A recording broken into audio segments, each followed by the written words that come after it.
Hey guys, today we're going to talk about one of the hardest shifts that every first time founder has to make, and that is that shift from technician to actual CEO of your business. Look, your $100,000 mindset, the mindset that got you to this place, is going to keep you stuck. You have to start to change. You have to start to shift your identity. But the crazy part about all of this is that a lot of people don't even realize that they're stuck in this place. Look, every founder that I talk to that is at or near six figures, they all start every single conversation with, I just can't afford this. And the real truth is that they're really short on both time and cash, and they cannot see their way out of that place that they're actually living in. Or maybe they do, but they're just not willing to make the commitment that they need to in order to elevate themselves out of this place to really make that necessary leap to get to the next level, because either they're too afraid on betting on themselves, or they're too afraid of the constraints that are holding them back.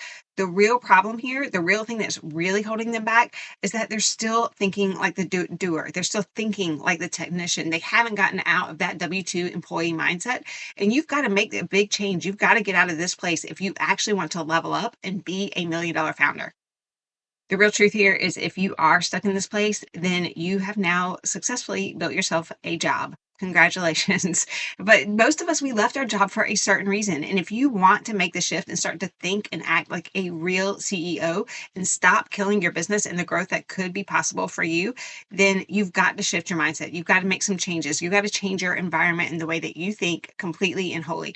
Otherwise, you're just going to be barely surviving and scraping along and continuing at the same place.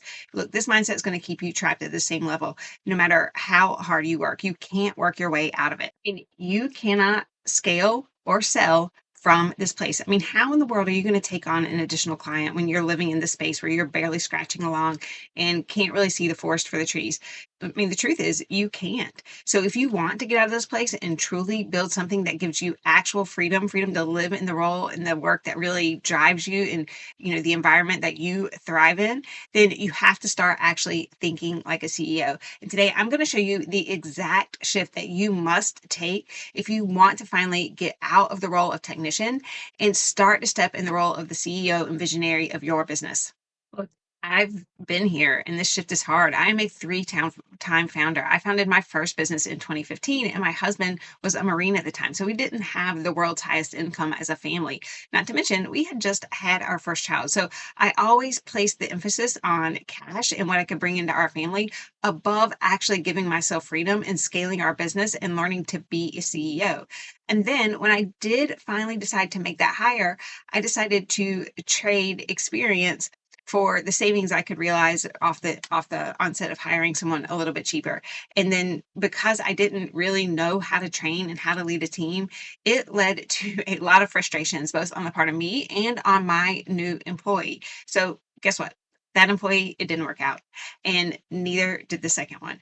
And so I want to give you the tools that are really going to help you step into the role of CEO to lead your team so that you can limit the frustrations on both sides, the misaligned expectations, the things that are going to hold you back and them back from real growth and from getting your business to where you want it to go. Look, I want you to avoid all the painful mistakes I made in my first business. I was very fortunate in my second business to have partners who actually knew how to grow and scale a business, that knew how to lead a team. We grew to seven figures in under a year, and it was actually a much less painful experience, not just because we had additional cash flow, because this was an inventory based business. We did not, with very lengthy payment terms for our customers, but because we had people on our team who really knew how to hire and how to lead.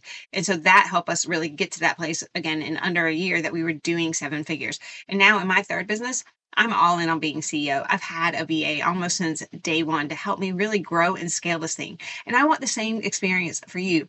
I want you to learn how to coach the performance, how to lead your team, and how to get out of this mindset where you're still the doer of all the things, and learn that your time being leveraged is the greatest asset that you could ever give your business. Look, what you're going through right now, it's not a capacity issue. You think it is. It's not a cash issue. It's actually an identity issue. We've got to get you out of the mindset of being the highest paid employee for your business and get you into the role of visionary and CEO. The real problem here is that from very early on, from our youth, we're actually trained to be doers. We're trained that our value actually comes from the things that we do and we produce for others, not necessarily the things that we don't do and the strategic thinking that we can apply to our business. Look, doing does not equal value. As a CEO, as the leader of your business, your value actually comes from creating space to think strategically, to have a big picture vision, and to set the tone on how you're going to get there.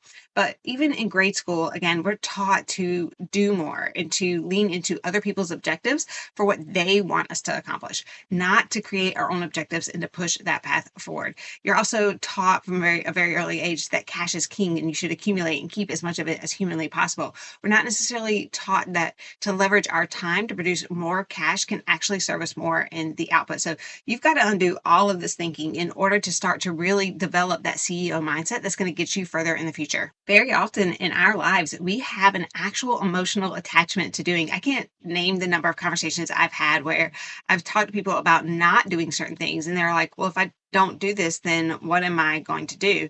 The answer is that you're going to lead and grow your business. We're going to create space and time to think. We're going to explore additional and new opportunities. We're going to use that critical tool that you have in your head to elevate your growth and the growth of your business. The other thing that I hear come up pretty frequently as well, no one can do this the way I can.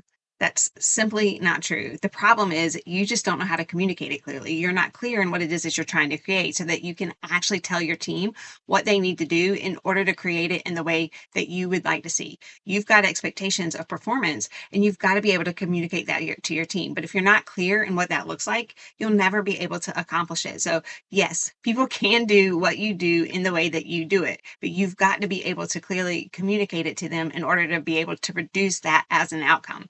Look, as a CEO, I keep saying it over and over and over. Your job is not to do more. Your job is actually to create the conditions for great work to happen from other people. That will really drive the results that you want to see in your business. So, where do you derive your value as the CEO of your business? Well, the first is in clarity. You have to define where you and where the business is going. Why does it matter? Again, you got to give yourself some purpose. You've got to give your team purpose. You've got to make sure that they know where you want to go and why that is important to you. The second is leadership. You have to create alignment between your tools, your team, and the systems that you need in order to get there. That is part of what is going to drive you and what's going to continue to elevate and grow your business. And look, the third thing that's going to give you and your team a lot of value is to continue to iterate upon the vision that you had in the beginning. You had a vision for why you started this business. It is your job, your role to continue to build upon this vision as you start to reach more and more of the pivotal points that you wanted to grow towards in the first place. Look, at Scale within my business, our mission and our philosophy is pretty simple. Look, freedom is intentionally designed. It is created. And that really begins with getting you into the mindset of CEO and out of the mindset of technician. I mean, when you think in terms of the income that you need to bring into your family, what would happen to you and to your family if you got hit by a bus tomorrow? Would your business be able to continue on without you at the helm? Would it be able to continue on without you doing all of the things? If the answer is no, then that's not a safe place for the business that you want to build. So really the cash, that constraint that you keep speaking into, it's not realistic for you to continue on the path that you're on right now. If you want to keep going, if you want to build this business to support you, to support your family, to support the life that you want to live, we've got to start to make this shift and get you into the role of CEO, out of the role of doer of all the things, so that if something does happen, even if you just want to take a vacation, you can actually do that. Today, we're going to talk about the 6 steps that you need to make in order to shift into CEO mode, to really step into that role of leader and visionary of your business. And you can find a ton of tools and resources available in my free community that can help you get there. The QR code is below, so just click on it and you can get directly in. The very first thing that you need to do is to get crystal clear on what I call your $1 million plus destinations. That is your vision for the future that you want to create in your business. That is your ideal role. What is the role that you want to live in within your business? Is it CEO and lead service provider? Is it CEO as a whole? What does that look like for you? It is also your client experience, the thing that's going to set you apart in the marketplace, the true differentiator.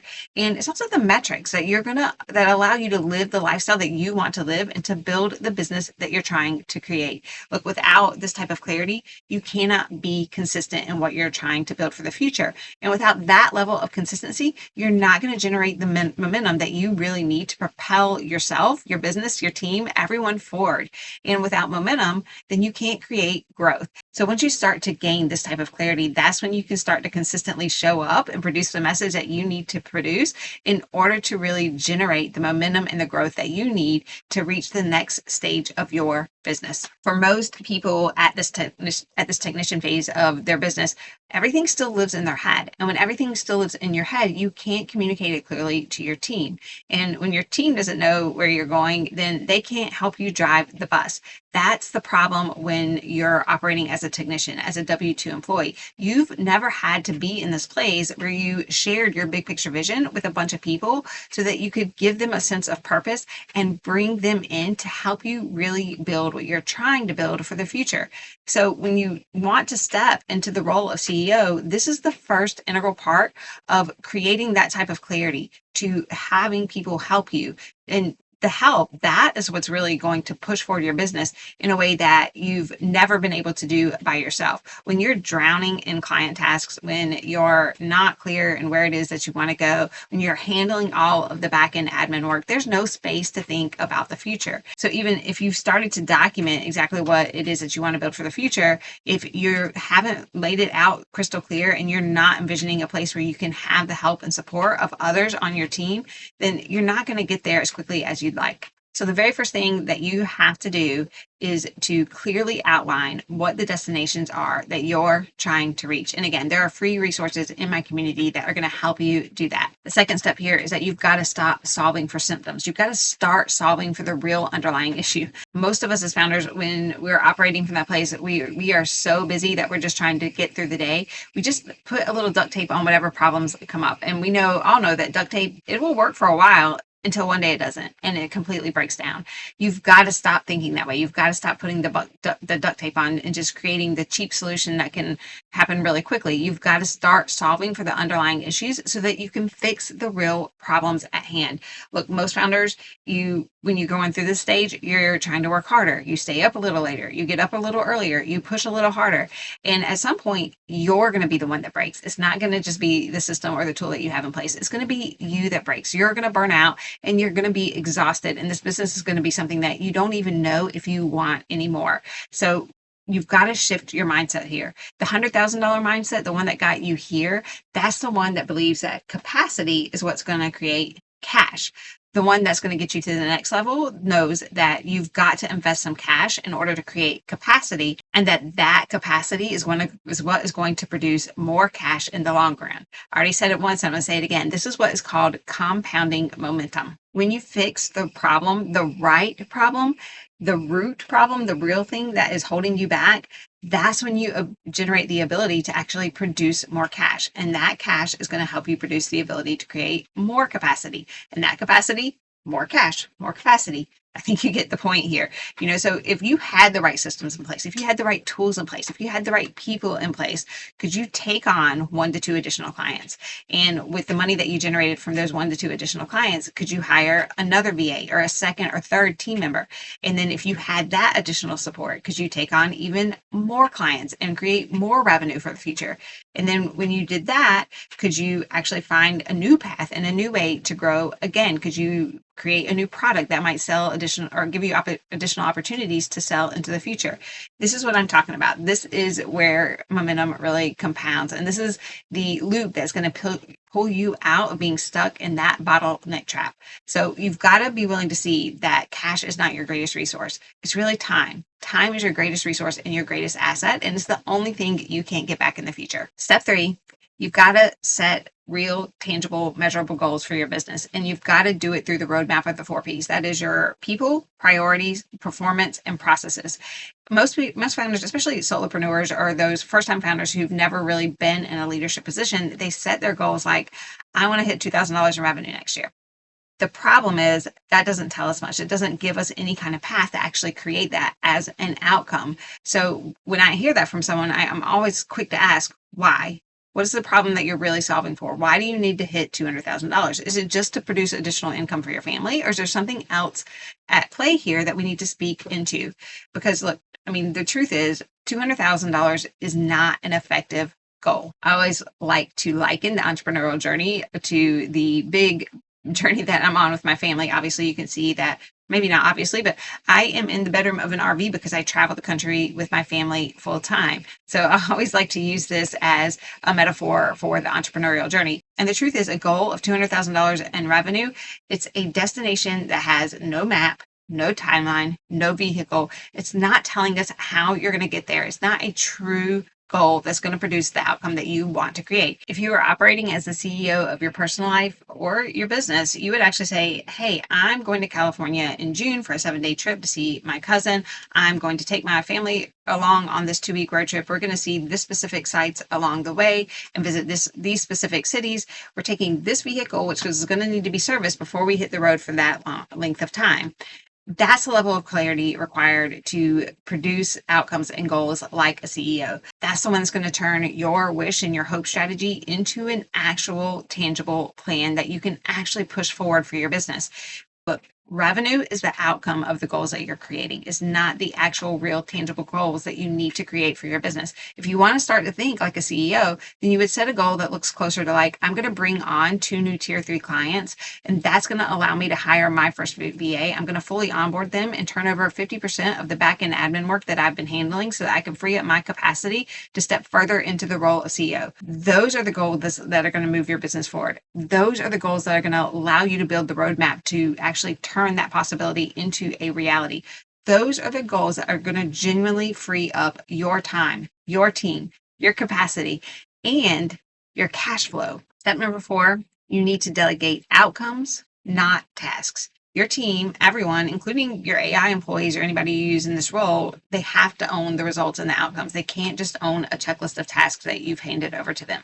The last thing that you want to do as you start to step into CEO is to have to micromanage decisions or micromanage your team members. But if you're just passing on tasks and you're not giving them the space and the confidence to move forward with authority, then that's exactly what you're doing. You're creating yourself as the micromanager, and that's not going to give you the freedom that you want for your business. So if you're stuck in this place where you are getting pinged with constant questions and feel like you're having to make 80,000 micro decisions every single day, I want you to go right now and go look in the mirror, because the fault is not on the opposite side. It is on you. It's not because the other person's not doing what you want. It's because you haven't been clear in what you need for them and what success looks like in that role. When you hire someone, the very first thing that you have to do is be clear in what their role is, what their responsibilities are, and what success looks like. And then you have to have open conversations around what that is going to look like for both you and them. In having these types of conversations, you're going to produce the clarity and the confidence for them to move forward without having to ping you for for input on every single micro decision that needs to be made. They're just going to feel like they have the autonomy to actually perform in the way that you want them to. And they're going to know what performance looks like. This is super important, and it's critical that you get clear in what performance is and how to coach to performance. This is what we call leadership. This is what we call proactive leadership and in guiding your team. This is what we call growth and momentum. And this is a place that you're going to actually start to remove yourself as the bottleneck. Again, you're going to create that space to truly shine, for you to shine as CEO or for them to shine in their role. And as they start to feel that sense of mastery within what they're doing, and they feel like they're actually performing and helping you to build the business, oh, that's a great space to be in, because that's the place that they're going to get really excited and jammed up, and they're going to do more for you. So you've got to give them ownership over outcomes, not just the tasks that you want them to handle. Look, step number 5, you've got to use simplicity to reduce the number of decisions that you have to make on a day-to-day basis. When you create the type of clarity that we're talking about, when your team knows where you're going, and when you've clearly communicated it, and your structure is very simple and aligned with that path forward, then you're going to reduce the amount of daily decisions that you have to make. Look, when most people come to me, they have stalled out on growth. And the reason that most of them stall is because they're practicing what I call spaghetti noodle strategies or hope as a strategy. Neither of those work. You can't just fling the spaghetti noodles against the wall and hope that something sticks. When you've created a simple structure for your business and you're clear in where you want to go for the future, you can communicate this to your team. And when you communicate it to your team and they have that level of clarity, they're not going to have to come to you for every single micro decision. And when they don't have to come for you for every single micro decision, then you get actual blocks of time that you can actually work and think and strategize and move forward. And with these simple changes, that's when the whole trajectory of their business starts to change. That's when they start to realize the momentum that we've been talking about from the very, very beginning.